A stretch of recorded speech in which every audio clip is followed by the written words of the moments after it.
Yields back. I'd like to recognize the representative from North Carolina, Representative Ross. Thank you so much, Chairman Babin, for convening today's very important hearing, and thank you to our witnesses for being with us this morning. Actually, it's this afternoon now. The importance of U.S. leadership in quantum science technology cannot be overstated. From computing systems that can solve problems far beyond the reach of today's fastest supercomputers to ultra-secure communications and revolutionary advances in sensing and materials, quantum technologies promise to redefine the frontiers of innovation. As we've heard and you know, American leadership in this field is essential, not only for economic competitiveness, but also for national security, healthcare, and global scientific influence.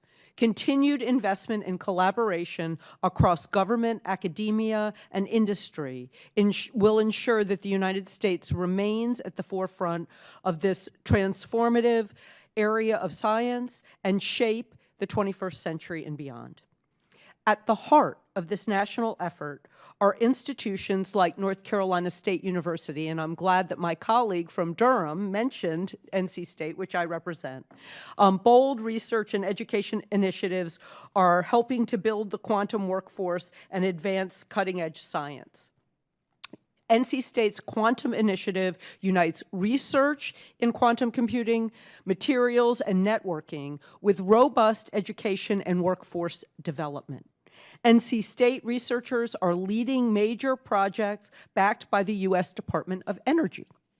Some include the exploration of next-generation hybrid quantum computing architectures that could reshape how quantum machines are built and used. And then in Durham, just 20 miles away, the Quantum Center at Duke is building one of the largest quantum computers in academia. Through interdisciplinary collaborations, these two universities in the Research Triangle are contributing to a vibrant quantum ecosystem while training the next generation of scientists and engineers who will carry forward America's legacy of innovation.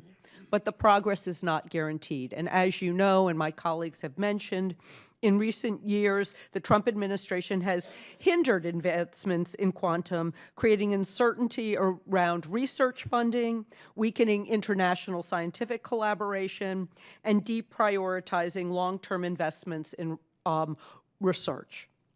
Quantum leadership requires stability, openness, and sustained commitment.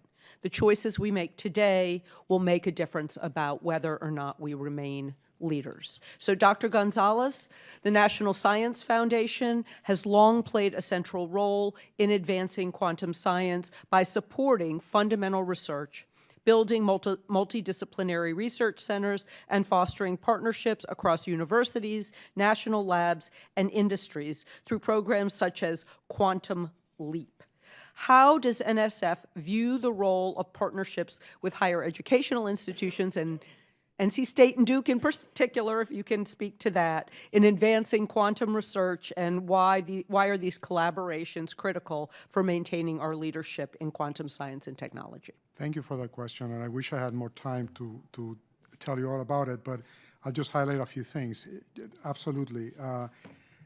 NC State, we have something called the QSEC tax, and I'm not going to spell it out, but it's to develop quantum sensors for agriculture. That's really, really important. So we're focused on the applications. We also have, they're also part of the National Quantum Virtual Laboratory together with Duke to develop a trapped ion, basically testbed in North Carolina. So we are, for us, universities is what we fund and is where we fund the innovation and the workforce. So it's absolutely crucial. And in North Carolina, we've also had community colleges partner, particularly with NC State, and that helps address workforce needs. In my district, we've had a number of NSF grants. As a matter of fact, your predecessor came to visit a community college and look at what those students were doing. Are you still doing that work, and how robust is it? Yeah, I believe we are. What really helps is when these partnerships come to us, already formed, not already formed, but already there's an interest expressed, and then we look at it and we may or may not fund it. So I think that's helpful, yes. But I agree, community college are key for bringing us to the quantum future. Thank you, and I yield back.